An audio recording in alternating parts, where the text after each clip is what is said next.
अस्सलाम वालेकुम नाज़रीन, मैं हूं मैं राजा और आपको अपने यूट्यूब चैनल पर खुशामदीद कहूँगा। क्या बाबर आज़म और मोहम्मद रिजवान की T20 स्क्वाड में वापसी होने जा रही है और कैसे बाबर आज़म के हक़ में इस वक्त कैंपेन जारी है उन्हें T20 स्क्वाड में वापस लाने के लिए, इस पर बात करेंगे। और इसके अलावा हम बात करेंगे कौमी क्रिकेट टीम की न्यूजीलैंड के ख़िलाफ़ पहले T20 में परफॉर्मेंस की, क्योंकि इस पर मैं कल बात नहीं कर सका था, तो उस पर भी बात करूँगा। आगे चलने से पहले तमाम नए दोस्तों से चैनल को सब्सक्राइब करने की दरख्वास्त है। तो नाज़रीन, बाबर आज़म और मोहम्मद रिजवान जो कि इस वक्त कौमी क्रिकेट टीम जो T20 स्क्वाड है जो कि न्यूजीलैंड में मौजूद है उसका हिस्सा नहीं है। उन्हें ये कहकर T20 स्क्वाड से आउट किया गया है कि उनकी जो क्रिकेट है वो मॉडर्न डे क्रिकेट से बहुत दूर है, स्ट्राइक रेट दोनों का कम है। इस वजह से पाकिस्तान स्क्वाड में जो है नए ब्लड को शामिल किया गया है, यंगस्टर्स को शामिल किया गया है। लेकिन कल जो पाकिस्तान और न्यूजीलैंड का पहला T20 हुआ उसमें पाकिस्तान को जो बदतरीन शिकस्त हुई, उसके बाद अब फैंस को सोशल मीडिया पे आप जगह जहाँ भी देखें आपको मोहम्मद रिजवान और बाबर आज़म की याद आना शुरू हो गई है। तमाम लोगों को, क्रिकेट एक्सपर्ट्स को भी जी याद आना शुरू हो गई है कि अगर वो होते तो स्कोर थोड़ा ज़्यादा होता और पाकिस्तान इतने बुरी तरह से शिकस्त का दुचार ना होता। तो बात यहाँ पर यह है कि आपने एक नया स्क्वाड देकर भेजा। उसकी रीज़न क्या थी कि आपने आगे T20 वर्ल्ड कप जो 2026 में आ रहा है उसकी तैयारी करनी है, आपने एशिया कप की तैयारी करनी है, उसके लिए अभी से आपने प्लानिंग करनी है और स्क्वाड तरतीब देना है। तो फ्यूचर प्लानिंग के लिए आपने स्क्वाड तरतीब दिया। अभी एक मैच नहीं गुजरा और तनकीद शुरू हो गई प्लेयर्स पर कि जी इन्होंने बुरा परफॉर्म किया। अभी मैं इस पर भी आऊँगा, जो उनकी परफॉर्मेंस थी उस पर भी बात करूँगा। लेकिन ये प्लेयर जो हैं, इनमें काफ़ी प्लेयर जो हैं ये पहली दफ़ा न्यूजीलैंड गए हैं, तो इस चीज़ को मद्देनज़र रखते हुए इन्हें थोड़ा सा मार्जिन देना चाहिए।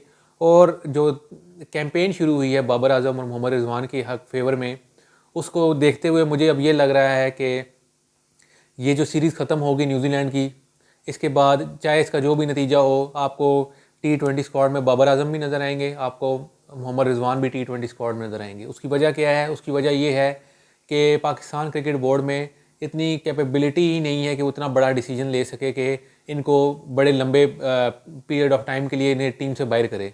अब मैं आपको लिख के देता हूँ कि इस न्यूजीलैंड की सीरीज़ के बाद बाबर आज़म भी टीम में होगा, मोहम्मद रिजवान भी टीम में होगा और आपको T20 वर्ल्ड कप जो 2026 का आ रहा है उसमें भी आपको बाबर आज़म भी नज़र आएगा और मोहम्मद रिजवान भी नज़र आएगा।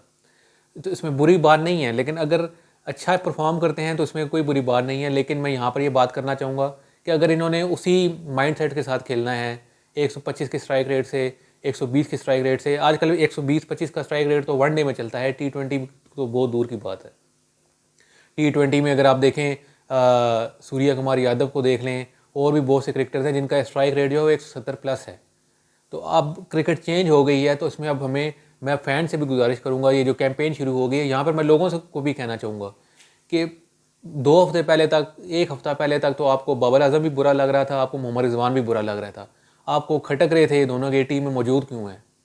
अब जब उन्हें टीम से निकाला है और एक मैच के बाद ही आपने उन्हें वापस लाने के लिए जी कैंपेन शुरू कर दी है।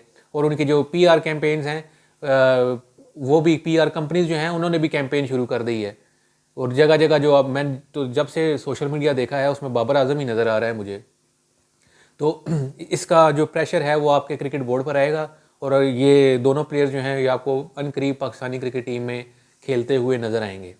अब मैं बात करूंगा पाकिस्तानी क्रिकेट टीम की जो परफॉर्मेंस है, कल मैं उस पर बात नहीं कर सका था। पाकिस्तान की जो टीम है वो एक यंग ब्लड पर मुश्तमिल टीम है। नए प्लेयर्स गए हुए हैं, शादाब खान, आगा सलमान, शाहीन अफरीदी को निकाल कर बाकी सब नए प्लेयर्स ही हैं।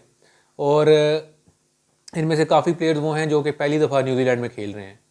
तो पहला मैच है, तो चलें कंडीशंस का आइडिया नहीं होता तो हम इन्हें मार्जिन दे देते हैं।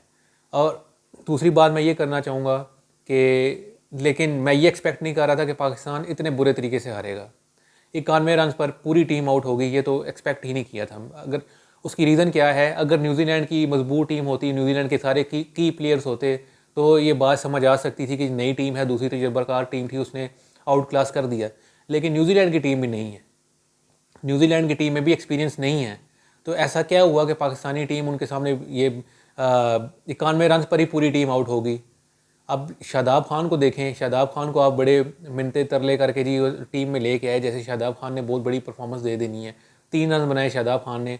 और मैं यहाँ पर ये बात करना चाहूँगा मोहम्मद हारिस की कि मोहम्मद हारिस जो हैं जी, उनमें पोटेंशियल है, एग्रेसिव क्रिकेट खेलते हैं, यहाँ पर बयान भी दे के गए थे कि एग्रेसिव क्रिकेट खेलेंगे। तो लेकिन उसके लिए एग्रेसिव क्रिकेट खेलने के लिए भी अक्ल की ज़रूरत होती है, और जो कि मोहम्मद हारिस में मुझे माजरत के साथ बिल्कुल बहुत कम नज़र आती है। मोहम्मद हारिस एक छक्का मारेगा, 2 छक्के मारेगा, और उसके बाद तीसरी शॉट पे हमेशा मैंने तो यही देखा है, लंबी इनिंग उसने नहीं खेलनी कभी भी। 20 रन बनाएगा, 15 रन बनाकर आउट हो जाएगा। ये कंसिस्टेंसी लेवल ये है मोहम्मद हारिस का। उधर दूसरी तरफ इंडियन प्लेयर को देखें, तिलक वर्मा को देखें, 2 सेंचुरियाँ कर चुका है T20 में। अगर आपने एग्रेसिव क्रिकेट खेलनी है, 200 के स्ट्राइक रेट से खेलना है, 170 के स्ट्राइक रेट से खेलना है, उसके लिए भी अकल की ज़रूरत है। आपको देखना है कि बॉल है मारने वाली या नहीं है। हर बॉल भी मारने वाली नहीं होती। जैसे कल पहली बॉल से ही मोहम्मद हारिस साहब ने बल्ला घुमाना शुरू कर दिया था और एक बॉल भी टच नहीं हुई। तो ये, और ऊपर से माशाल्लाह माजरत के साथ किसी भी प्लेयर का जो है वो फुटवर्क नज़र नहीं आया। ऐसे खेल रहे थे जैसे इनसे बेहतर तो क्लब के क्रिकेटर खेल लेते हैं। लेकिन फिर भी मैंने मार्जिन देना चाहूँगा कि हो सकता है कि न्यूजीलैंड की नई कंडीशन थी, बाउंस हो रहा था, तो शायद समझ ना आई हो। तो और ये नतीजा भी, मैं ये भी थोड़ा सा पेशेंस रखना चाहिए क्योंकि नई टीम है, तो इन्हें ले के चलें आगे। और ये नतीजा आप माइंड में रखें कि क्या पता पाकिस्तान 5-0 से ये T20 सीरीज़ जो है ये हार जाए।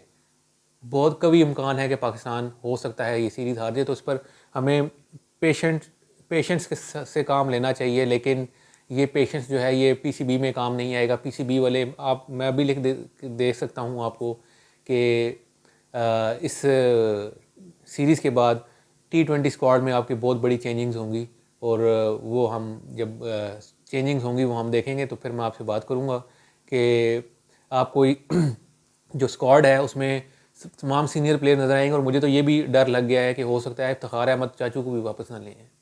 ये भी पॉसिबिलिटी है इस पीसीबी से, जो कि मैंने ऑब्ज़र्व किया है। जो नी जर्क रिएक्शन जो इनका आता है उसमें तो मुझे यही नज़र आ रहा है कि पाकिस्तानी क्रिकेट टीम, मोहम्मद रिजवान, बाबर आजम, इफ्तिखार अहमद, ये तमाम प्लेयर जो हैं ये आपको T20 में दोबारा खेलते हुए नज़र आएंगे। कल फिर हाज़िर होऊंगा। अल्लाह हाफ़िज़।